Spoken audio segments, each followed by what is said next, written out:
জাহাঙ্গীরনগর বিশ্ববিদ্যালয়ের কেন্দ্রীয় ছাত্র সংসদ জাকসু ও হল সংসদ নির্বাচনের ভোট গণনায় হযবরল অবস্থা। অস্বাভাবিক বিলম্বে ৩৩ বছরের অপেক্ষা আরও দীর্ঘ হচ্ছে। অপেক্ষার সঙ্গী হয়েছেন গণমাধ্যম কর্মী, আইন শৃঙ্খলা বাহিনীর সদস্যরাও। জাকসুর মতো দেশের যে কোনো ঘটনায় ছুটে যান সংবাদকর্মী, পুলিশ, র্যাব ও আইন শৃঙ্খলা বাহিনী। বৃহস্পতিবার ভোট গ্রহণের শুরু থেকে এখন পর্যন্ত তথ্য সংগ্রহে কাজ করে যাচ্ছেন সাংবাদিকরা। চরম অব্যবস্থাপনার সত্ত্বেও পিছপা হয়নি কেউ। জাকসু ও হল সংসদ নির্বাচনের ভোট গ্রহণের ৩০ ঘন্টারও বেশি সময় পেরিয়ে গেছে। এখনো ফলাফল প্রকাশ করতে পারেননি নির্বাচন কমিশন। ফলাফল সহ প্রতি মুহূর্তের নানা খবরাখবর জানাতে গণনা কক্ষের বাইরে ঘন্টার পর ঘন্টা অপেক্ষা করছেন সংবাদকর্মীরা। ফলাফল প্রকাশে বিলম্ব হওয়ায় ক্ষোভ ও আক্ষেপের সুর তাদের কণ্ঠেও। সারা দেশে ব্যাংকিং করুন নিশ্চিন্তে। ১৪০০-রও বেশি শাখা উপশাখায় দেশের বৃহত্তম ব্যাংক আইএফআইসির সাথে। এত লম্বা সময় এবং এত অল্প ভোট, মানে যেটা একটা বলা যায় খুবই সংখ্যাটা অল্প, সেইটা আসলে এত দীর্ঘ সময় লাগাটা আমার কাছে বিরক্তির।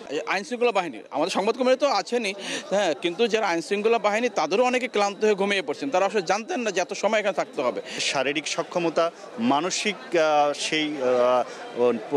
মানসিকভাবে নেয়ার একটা বিষয়, এবং সব শেষে মিলিয়ে হচ্ছে আসলে কাজের প্রতি একাগ্রতা। তেমনই শৃঙ্খলা রক্ষা ও নিরাপত্তার দায়িত্ব পালন করতে গিয়ে একই অবস্থা আইন শৃঙ্খলা রক্ষাকারী বাহিনীর সদস্যদেরও। দীর্ঘ সময় দায়িত্ব পালনের পর ক্লান্তির ছাপ তাদের চোখে মুখে। 25-এ এসেও যদি আমরা অ্যানালগ পদ্ধতিতে ভোট গ্রহণ করি, এটা কিন্তু আমাদের জন্য একটা ব্যর্থতা। এত কম স্টুডেন্ট থাকার পরই ম্যানুয়াল পদ্ধতি বা যেটাই বলেন, কম লোক বল কম হওয়ার জন্য আমার মনে হয় এত লেন্দি একটা প্রসেসের জন্য এতক্ষণ ওয়েট করা লাগছে, যেটার ভোগান্তি আমার মনে হয় সবাই ভোগ করতেছে। আমরা এত দীর্ঘ সময় চাচ্ছি না। আমাদের যে একটা আকাঙ্ক্ষা ছিল, আমাদের একটা উৎসব করার ইচ্ছে ছিল, সেই ইচ্ছে ইতিমধ্যে মরে গেছে। প্রশাসন মারিয়ে ফেলেছে। সময়ের জিনিস সময় না হলে তো আসলে ওই আমেজটা পাওয়া যায় না। ফলে হচ্ছে শিক্ষার্থীরা এখন একরকম, এখন তো কৌতূহল আছে, কিন্তু গতকালই বা আমরা আরেকটু আগে পেলে যে আমেজটা থাকতো সেটা আসলে আস্তে আস্তে হারিয়ে যাচ্ছে। একই অবস্থা ভোট গণনার কাজে সংশ্লিষ্টদেরও।